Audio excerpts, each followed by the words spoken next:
Hey friends, welcome back to How to Grow My Small Business.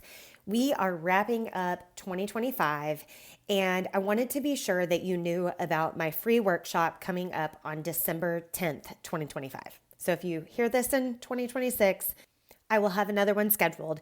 Check out 3things.lindsayfletcher.co.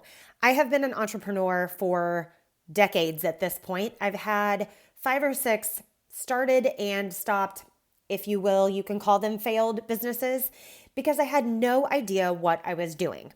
I didn't know how to set a plan. I didn't know how to get leads, and I sure as heck didn't know how to follow up on anyone.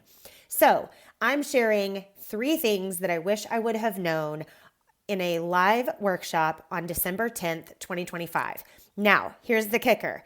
If you can't be there live, still RSVP and I will send you the replay directly to your inbox. All right, let's dive into today's topic, which is rounding out 2025. And I want to read a post that I literally just shared inside of the She Builds Collective community on Facebook. It is a post from Alex Hormozi, and you've heard me say these things before, but if you're not going to listen to me, maybe you'll listen to him. I don't know. Here's how the post reads. A real estate agent asked how to 4X her business. She makes $13,000 per hour on Facebook Live. Here's her backstory. She's a full-time real estate agent on track to sell $25 million in houses this year. Her main channel to get leads is referrals and Facebook Lives. She goes live a couple times on Facebook each month, and she sold $10 million worth of houses directly from Facebook Live. That's roughly $13,000 per hour that she goes live on Facebook live stream. So guess what Alex Hormozi told her? He told her to increase her live schedule, to go live on Facebook 5 times a week instead of a couple of times a month. And then he rounds out the post by saying, people love overcomplicating scaling. Find what works, do more of what works, find the thing preventing you from doing more of what works, solve that problem, do more of what works, and then repeat. And I literally laughed out loud to myself, because if you have listened to this podcast for any length of time, I talk all the time about doing what works and stopping all the other things that don't work. So we're going to talk about this, and I'm going to give you a couple of pointers on figuring out what actually works, or figuring out going forward what is working, and then how to stop doing the things that don't work. As my coach says, there are literally 2 things that we need to worry about in business: selling what we have or what our offer is, and serving the clients who buy from us. That's it. That's literally it. And we want to overcomplicate all of this so much. Business is really not that complicated. It's literally selling your offer, your product or service, and serving the clients who buy from you.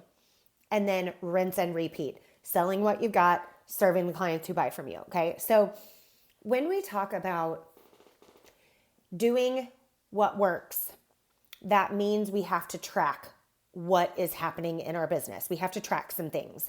So number 1, you need to be tracking where your leads are coming from. So every client that purchases from you, you should have a trail, a kind of an, in air quotes, paper trail back to that customer on where they came from. If that's an ad on social media, that should be clear to you that this client came from an ad on Facebook or an ad on the TikTok or LinkedIn or Instagram, right? If your lead came from a personal connection, you should know that. So you should be having that conversation, or somehow digitally tracking where your customers are coming from, so that you know where the bulk of your clients are coming from. Maybe it is social media ads, and maybe that means you need to bulk up and hone in on your social media ads. Maybe that's spending a little bit more to get an exponential return on your investment in the marketing category there, or in your advertising budget, right? Or maybe you need to network more so that you meet more people that will connect you with your ideal client. So first things first is you have to know where your leads are coming from. And if that's not something that you are already tracking, today is the day to start. Whether that's you asking directly the question, how did you find us, or how did you find me? Or that's an admin or someone on your team finding out that information. That is something that you need to track, so that when you get to the end of a month or the end of a quarter, or heck, even the end of a year, you can say, okay, 50% of our leads and 50% of our converted sales from those leads come from Facebook ads or networking. And maybe the other 25% come from our TikTok videos or our Instagram reels, right? Knowing where they come from helps you hone in on where more of those people might be. So in the case of this real estate agent that Alex Hermosi posted about, she's getting a large chunk of her business from Facebook Lives. Where do you think she should spend more of her time? You're right. Facebook Lives. She should be going live on Facebook more. She's already made $10 million in sales from her Facebook Lives a couple of times a month. Can you even imagine how much she would make if she went live even a couple of times a week? And Alex, in his post recommended 5 times per week. And yes, he's probably right. But let's not even make it that complicated or that time consuming. Instead of 2 times a month, let's do 2 times a week. For $10 million more a week, I think we can find the time, right? Right? So evaluating where our leads are coming from and where those sales are actually coming from will clue us into what we need to do more of. And as my coach says, our time, we are to multiply our time. That's what stewardship is, okay? A manager takes what they have and they just manage it so that it stays the same or that it continues to do what it's doing. A steward, someone who stewards the time they're given, the resources that they're given, the customers that they're given, will then multiply that into something else, right? It's the parable of the talents, right? Instead of burying the things that we've been given and just managing it to keep it the same, we want to be the 2 servants who took the talents and multiplied those and doubled the outcome for the master, the owner, the person that gave the talents away, right? So when you think about what you're doing in your business, think about it from a stewardship perspective. How can I multiply this? How can I multiply my time? How can I multiply my revenue or my profit or my reach, right? So that we can make a greater impact through our greater income. That's what we all want as Christian entrepreneurs, isn't it? We want to make a greater impact, and we can do that with a greater income. Okay, so the first thing is tracking where your leads and sales are actually coming from. Then we're going to look at where are they coming from and where are they not coming from. Okay, and this is something that a lot of small businesses struggle with, is a lot of times they're putting so much effort and dollars and they're putting so many resources into things like social media that is not giving a return. Okay, now listen, sidebar to this. You all know my feelings on social media and my addiction to my phone as a result. So I'm not hating on social media. I'm just using it as an example. If you are doing something that is not giving you a return on your investment, a return on your time, a return on your money, a return on your impact, then really, friends, it is time for you to consider giving that up. And really, what Alex Hermosi was saying in that post was find what works, do what works, and stop doing the other things.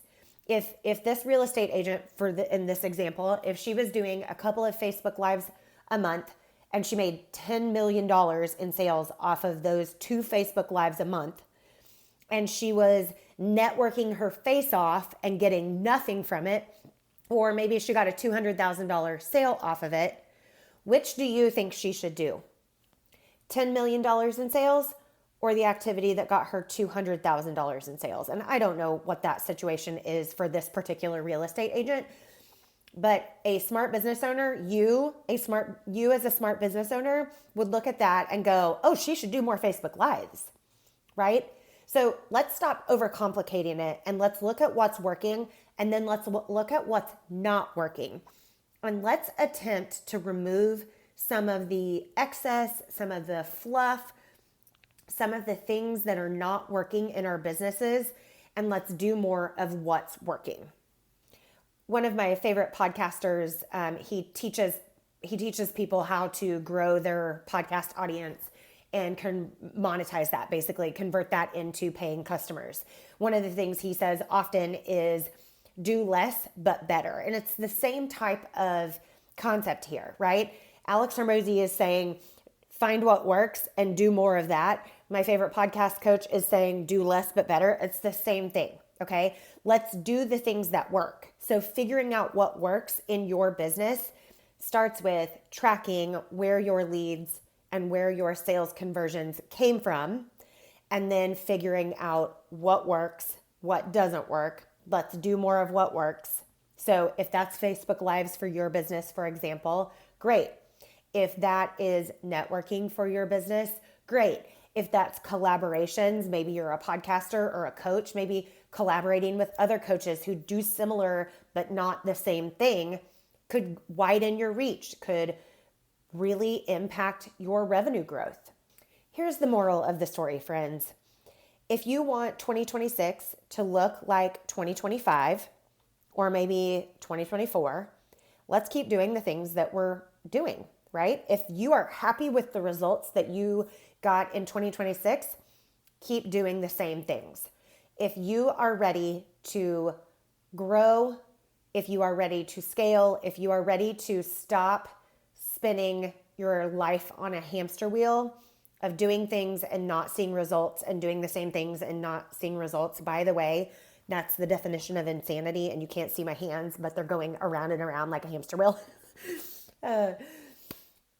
If you want different results, you have to do different things. And you really have to step into being the CEO of your business and looking at everything that you're doing from a does it sell and does it serve perspective.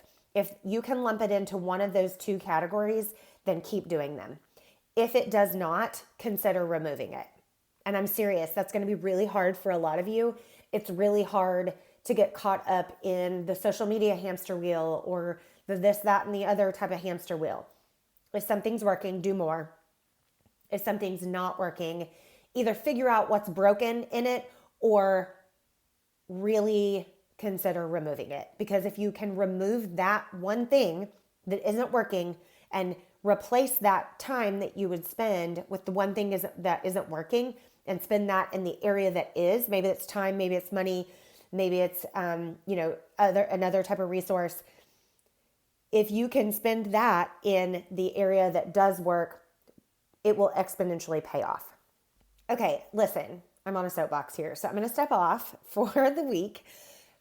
If this is something that you are struggling to even go, Lindsay, I don't even know how to get leads, or I don't even know how to follow up, I don't know how to sell, that's my specialty. Stick around on this podcast. Join me for the 3 Things I Wish I Knew workshop on December 10th. The workshop will be live at 11:30 a.m. Central Time. And even if you can't be there, RSVP, because I will send you the replay straight back to your email after it's over. And you can learn the 3 things I wish I would have known way back when I started as an entrepreneur all those years ago, decades ago, probably 2 decades ago at this point. There's 3 things that I wish I would have known, and it's how to plan, how to get leads, and how to follow up. And those 3 things are in the sales and service category, okay? Join me at 3things.lindsayfletcher.co. I'll put that in the show notes. Listen, friends, it's time to get serious. It's time to get serious about our resources, our time, our money, our relationships. It's time to get serious about stewarding the gifts that God has given us. So join me on December 10th. Go to 3things.lindsayfletcher.co. I almost said something else. I don't know what that would have been. But anyway, join me for that workshop. I promise you we will get some work done. You'll learn some things and some tips and tricks. And you will walk away with a really good direction. Okay, I will talk to you next week. And this is episode 97, y'all. Can you even believe it? Wow. Thank you so much for being along for this ride. Thank you for joining me for this particular episode. I am praying for you. I'm praying for your business, and I'll talk to you next week.